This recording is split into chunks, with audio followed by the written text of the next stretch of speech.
Hi, this is Daniela Wolf with Bestie Life, the podcast, and this is your community to support you through the little and not so little events that make up your day-to-day life. From the I've got this moments to the I just can't moments.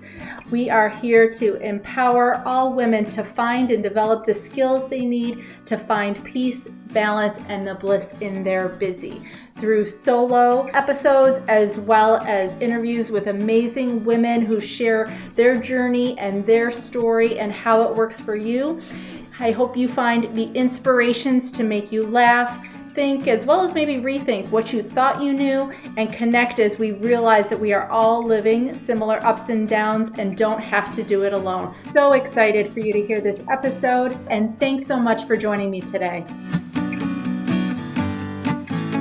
Hi, this is Daniela with Bestie Life, the podcast, and today I'm excited for you to meet Heather Lillico. She is a holistic nutritionist and yoga and meditation teacher. She has experienced her own bouts of anxiety, as well as now teaches overthinking, people-pleasing perfectionists how to manage their anxiety naturally and holistically without feeling overwhelmed. So thank you so much, Heather, for joining us today. Well, thanks for having me on, Daniela. I'm excited to be here.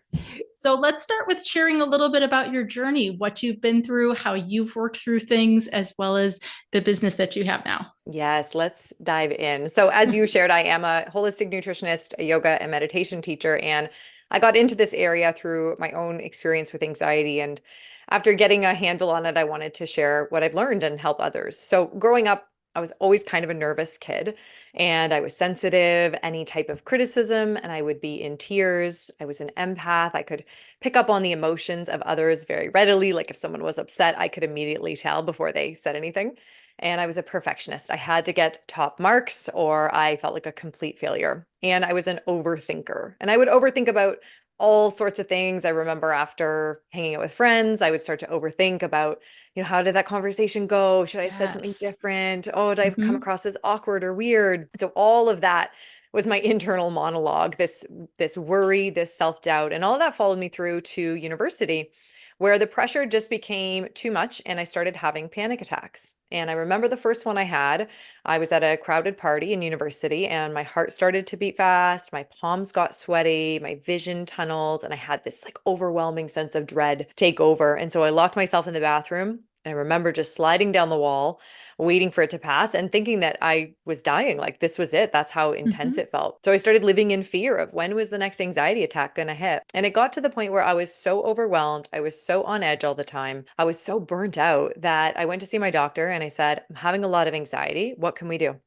And she whipped out her prescription pad and she started writing me out something for anti-anxiety meds. And I said, let's just pump the brakes. Let me see if there are some things that I can do naturally first. And at this time, there really wasn't a lot known about this whole like natural anxiety management world. So I did my own research and I started by changing my diet. I found some foods that had evidence behind them that could help me feel calm. So I added them in and I felt a lot calmer.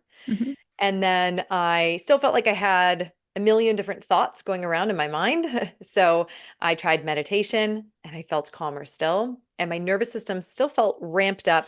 So I added in yoga as well. And those for me were the holistic pieces of the puzzle that came together. And so this is what I share with others now is how can we heal and manage anxiety in this natural way and bring the body back into balance with the power of meditation, nutrition, and yoga.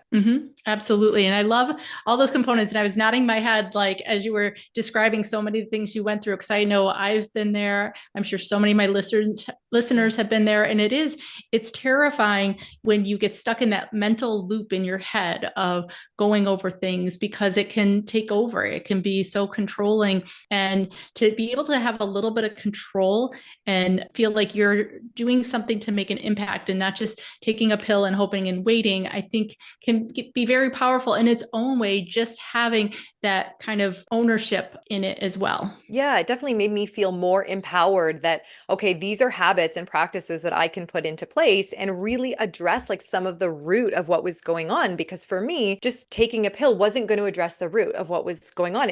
Might make my symptoms better, but it wasn't going to really heal that, that deeper, like what was going on? Why was I feeling so unsafe, so on edge? That was the part I had to address and bring back into balance. Yeah, and there's definitely a mindset component when it comes to anxiety. When it comes to, they say, worry is about focusing on the future and the things you don't have control over. Regret is focusing on the past and trying to replay those situations, and learning how to be present in that mindful place and focus on your mindset and changing the conversation in your head, which I'm sure, part of meditation is clearing those thoughts. Part of yoga is grounding and centering in those present moments. And so even though they seem like very physical things that you're talking about, there is such a mental component to that as well. Oh, absolutely. Yeah. I mean, mindset is everything, right? It's all about training your brain to have an awareness of when these patterns are coming up and sort of catching yourself like, oh, I'm entering into that old story, or I'm going, into that old loop. I'm getting stuck. What are my coping skills? What are the tools in my toolbox that I can turn to instead? Yeah, definitely.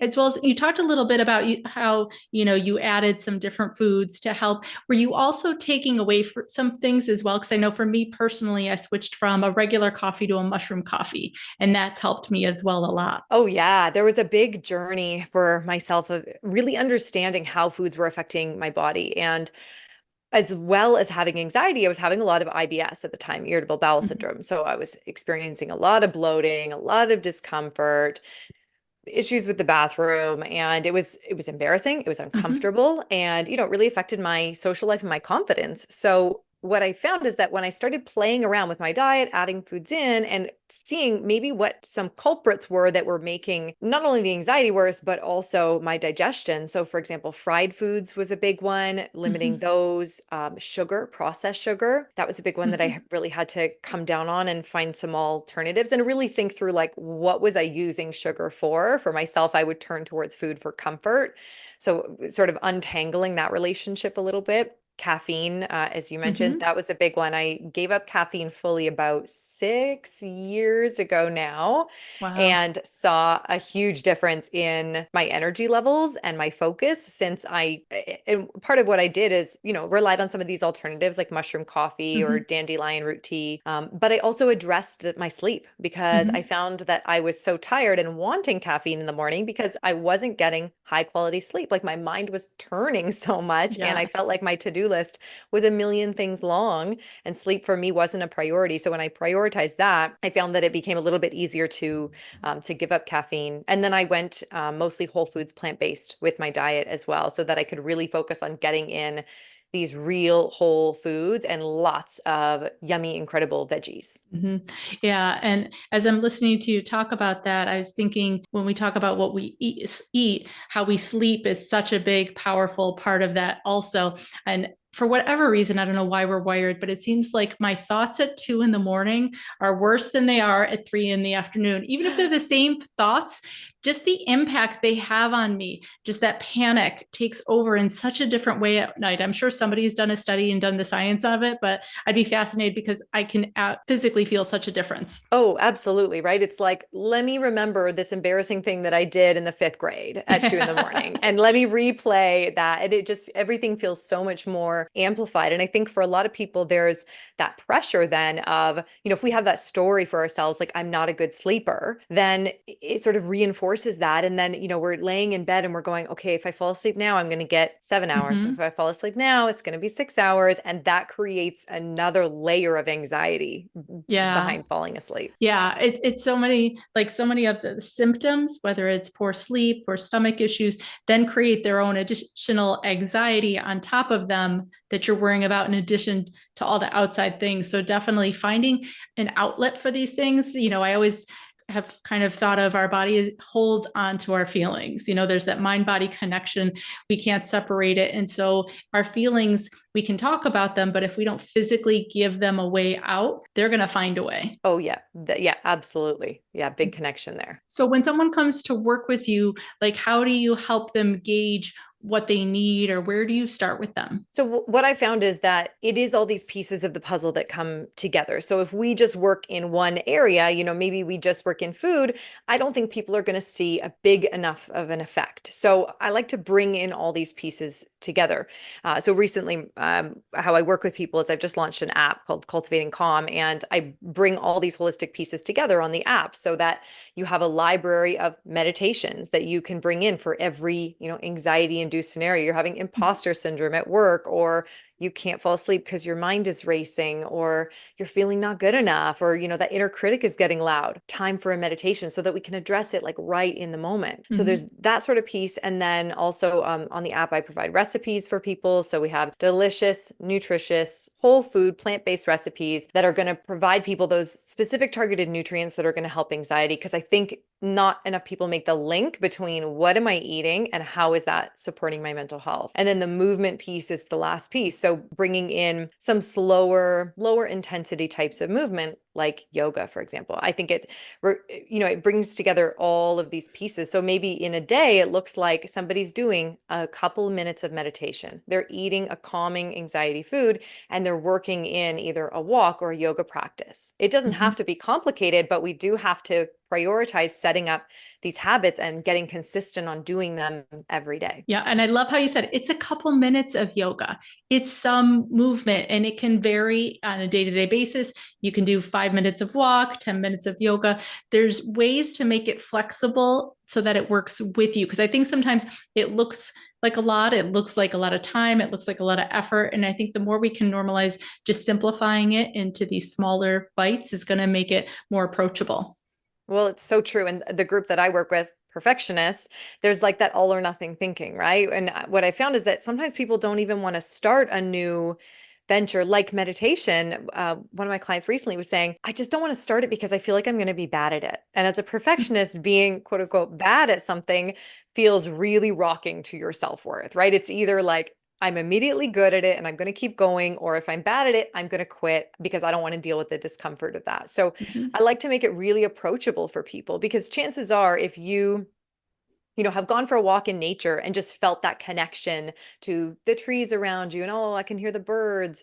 That's a form of meditation. Or if Mhm. you've gone on a run and just been totally in the zone, it's a form of meditation. So I want to sort of demystify that, we don't always have to be sitting on a cushion Mhm. and going om to meditate. Like, it can be in different areas of our day. And in fact, that's the goal, is to link together more of these mindful moments in our day so that we can stay present and get out of the loop of overthinking. Yes, I love that, because it is sometimes, whether it's, you're smelling your coffee in the morning, you're noticing the birds, you're hearing these different sounds, tasting different things, those still can help ground you in that meditative, mindful moment. Absolutely. Yeah, it's all about training yourself to be more present, more here. Yeah. And I think too, just having different options so that you can pull them up on the app, find something that's going to work for you at that moment you're going to be more prone to do it rather than always trying to have to think of it off the top of your head. Well, exactly. And I mean, anxiety doesn't care if it's convenient or not when it's going to hit, right? Like right before, that big meeting we have at work,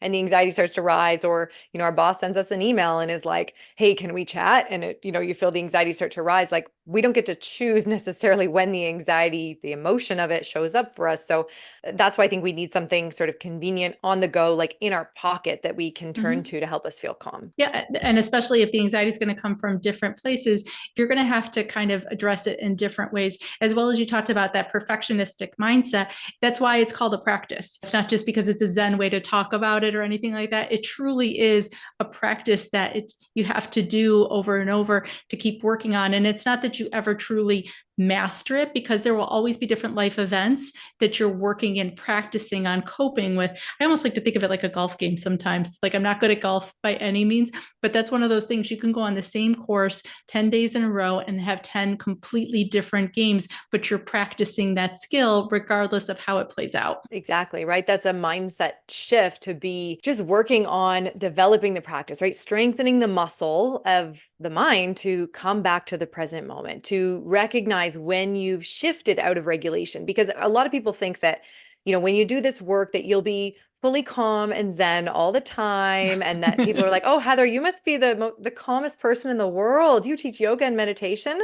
Mhm. No, not at all. I have freakouts all the time. But Mhm. what I have learned is how to bring myself back into regulation. I think that's what we can get better at, is not the expectation that we would never be dysregulated, that we would never experience the emotion of anxiety. It's there for a purpose. It's there to alert us of a possible danger.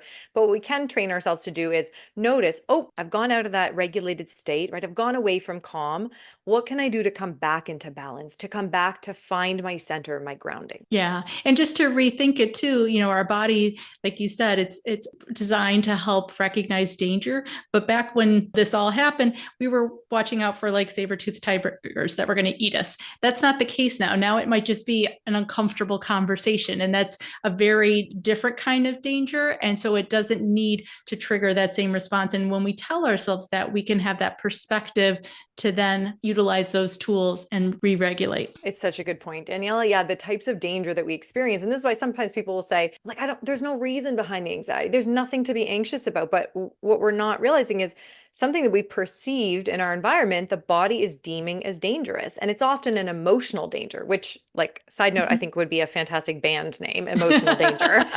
But that's what we're trying to recognize is, something has felt uneasy to me. It's felt dangerous. And this is where we need to go deeper into those like limiting beliefs, the subconscious beliefs, the stories or the scripts that we have running through our minds. Because if we have this script, for example, that, people are going to leave or abandon me, then that's what's being activated in those scenarios. And as social creatures, that would feel very dangerous to your survival, right? And so Mhm. it does link into anxiety, even though, you're just sending an email to somebody, or even though you're having just a difficult conversation with somebody. It's not true physical danger and the threat of death, but that emotional danger is enough to trigger the body. Yeah. As well as people don't always realize physiologically, excitement and anxiety express exactly the same in the body. It feels exactly the same.